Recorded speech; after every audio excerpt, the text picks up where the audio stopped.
change. I don't want to change, but those people over there or those over there, they should change. The process should change. I think the whole process is really poorly done. I think that we need to change the process. But leave my area alone. That's pretty much kind of standard repertoire for human beings. It's always kind of funny. Everybody always blames those people in the United States. Congress is all bad. What about your congressperson? Oh, mine's really good. All the rest of them are bad.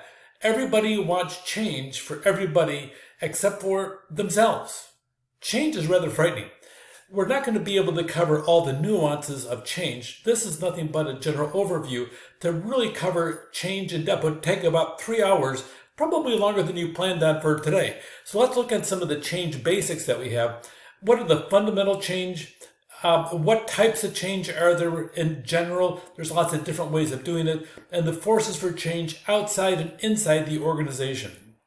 The marketplace is always becoming more and more segmented as we move toward niche products. You know, there are people out there that make 3 things and they sell them quite successfully because those 3 things are in demand from a teeny tiny little segment of the population. If you look on the overall business model of Amazon, Amazon is actually a niche marketplace. 47% of all sales in Amazon take place for a very small niche of people. We call it a long tail model because it is a place that you can go to instantly without driving, without calling or anything else and find this teeny tiny thing. I want to get a ceramic thimble for my Aunt Thelma. I'll bet you can probably find it on Amazon. So with that, you have these niche products and we're becoming more and more of a segmented market moving towards these teeny tiny niche products, and that could be actually quite successful in the world of business. So competitors are targeting products, they're requiring faster speed to market. I mean, right now you can order things and have it on your doorstep the same day, and a lot of traditional companies didn't survive the radical change of going from this type of retail into the online environment. If you look at what Amazon brought about, a lot of companies were overwhelmed by the giant Amazon wave that swept across and destroyed over 170 different malls across the United States as we shifted into a more online environment. We have a lot of offshore suppliers. Now, offshore suppliers, that means outside of the United States, they're changing the way we work, especially in the aspect of manufacturing. The manufacturing has really moved out of the United States for the most part. We're now an 80-20 economy. 80% service sector and only 20% manufacturing. Now, it'd be good to sit down there and have more manufacturing, in my opinion, in the country, but the reality is that labor costs are so high in the United States, it's much cheaper to send them overseas, whatever that means, whether it's South America, whether it's Asia, whether it's Africa. There's lots of different places you can get labor a lot cheaper and actually reduce your costs because we're so competitive on a worldwide basis now. Knowledge, not information, is becoming the new competitive advantage. Pay attention to the fundamentals of change because how we do business has changed. Let me step back a little bit and look at the pandemic. If you go back in the pandemic, it's still burned in a lot of our memories. The aspect of food, how you ordered food from a restaurant, totally changed. We saw massive numbers of restaurants die during the pandemic. Huge numbers. They couldn't cope with the change. Then a lot of them stepped up and they become highly successful. We went to online sales. If they wouldn't take a phone call, they wouldn't take even a counter order. You had to send your order in online. They would prepare it for you and have it ready for you when you came in. They already have charged your charge card. It became actually almost a machine in the process. Some restaurants totally died and other restaurants totally thrived. Actually, that sounds like it's a good sales pitch in the process.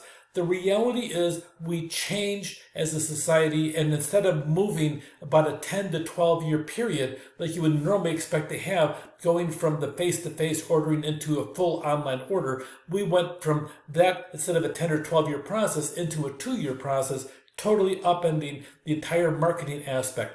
Fundamental changes upon us almost on a regular basis. There's 2 ways of really deal with change on a general basis. There's lots of different techniques. We may cover that later on. But for right now, you have a reactive change. oh no, a problem is here, run around. And you run around putting out fires every single Monday, sometimes Monday, Tuesday, Wednesday. Then you might have a day of reprieve on Thursday, and then Friday everybody relaxes, and Monday the fires are back. The fires are back. The urgency to handle this crisis and this crisis, a lot of it is unanticipated problems. You may have a problem of not looking forward enough as to what overall you're going to go through in the process. In management, it happens. Once upon a time, I actually was in charge of facilities and transportation. I have to tell you, you can go home on a Friday, the whole world is at peace. Everything's wonderful. You got everything functioning. Every single building is up and running and everything else. Come Monday, oh no, we got 17, the boiler's done over here. We got over here, the school over here. You have 17 problems.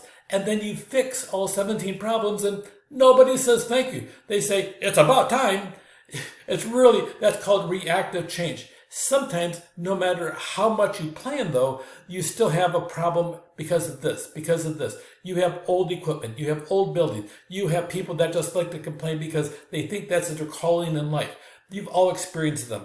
Okay, then you have proactive change where you're saying, okay, I've had this problem 4 times. I'm going to sit down there. I'm going to do an entire overhaul on this over here. I'm going to do this. And you do some proactive change. You make a decision to sit down there and make massive change in your organization with the things that you're doing. That's a different kind of change because you're proactive. You're changing before you have a crisis. That's the best way of doing it. But you have to have time to be able to plan. You have to have people behind you. You have to share your vision because no matter what happens, change affects everybody. The more people involved in the decision to change, the easier it is to have happen because they buy into it. If they have input into it also, and just even one little thing, one thing that you listen to them included their words into the statement you put out for the communication or in the process, the more you have the people involved, the easier the change is going to be because they're accepting it because they are part of the vision. That's a big key in being management. Also, you need to listen to this advice. Sometimes you may think you know what you're doing, but the people that are actually doing the work need to be heard.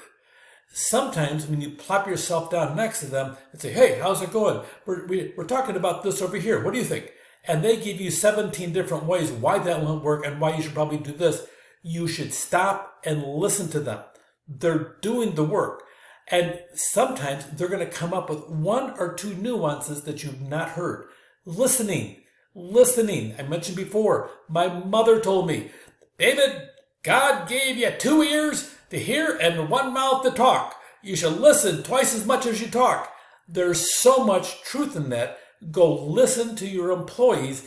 And if you listen to them, even if you don't take and do what they say, at least they were listened to and you were the one that listened to them. That goes a long ways towards employees. You make certain that you experience that yourself in the workplace and then see how much joy you have because you are part of change, even if it wasn't listened to, and then reflect on that as a leader because that is a lot of what separates leaders from managers. Reactive change, it happens, you have to respond to it. Proactive, you're doing something ahead of time. Look at the outside forces you're going to face. Really, you have 2 customers a lot of times. You'll have an inside customer and an outside customer.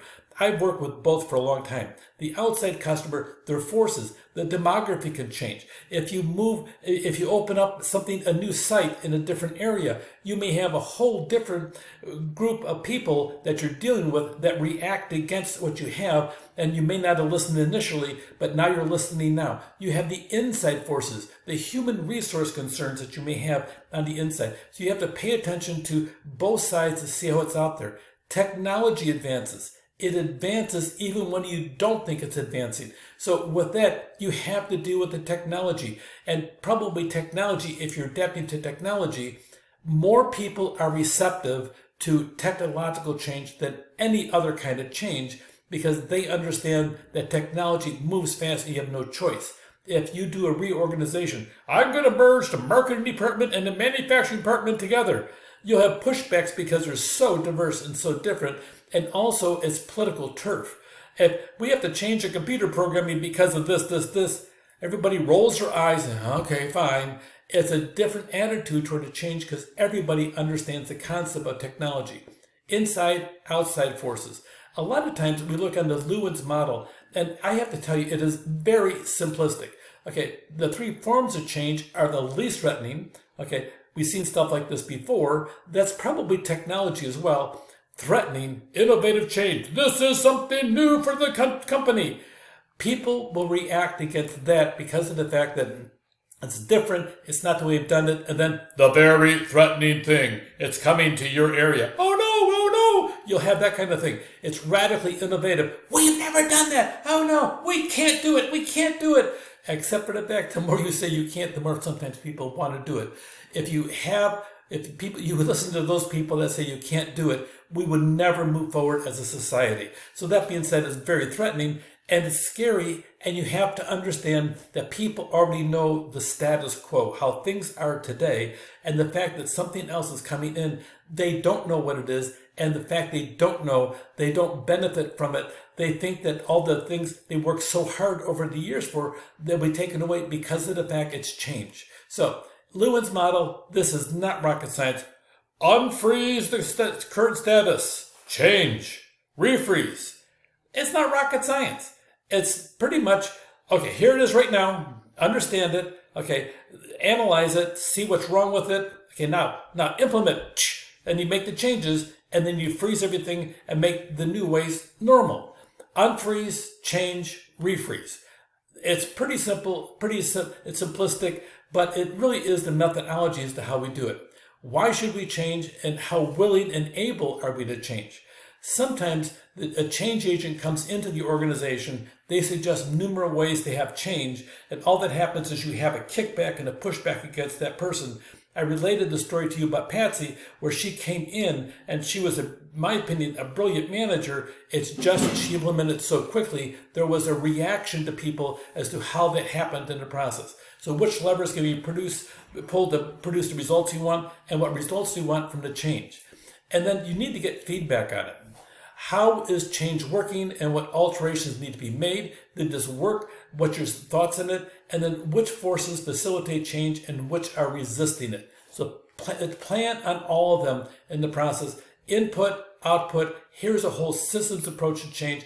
This is a method of doing it. No matter how you do it, you have the inputs, you make the change, and then you have outputs and you freeze. So it's following the Llewellyn's model of look at what you have, unfreeze, and then freeze. So I have a whole series of different aspects.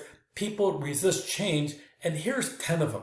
The individual's predisposition towards change. Some people like it. Okay, the surprise and fear of the unknown, that's the big deal. The more you communicate to overcome point number 2, the better it is. In a climate of mistrust, especially if you've not been honest with them and told them the whole story, somebody may feel that their area, they may have a fear of failure, they may lose status and job security, the peer pressure, we can't handle this, and people like to gossip. No matter what happens, it will always be with us. Disruption of the culture, and remember, strategy is eaten up by culture, because culture eats strategy for breakfast. Personality conflicts, lack of tact or poor timing, and then not reinforcing rewards. People resist change. Good for the other person, though, in the process. The Llewellyn model, it's simple but real. Communication, lots of it, is always the best tool for implementing change. Take care.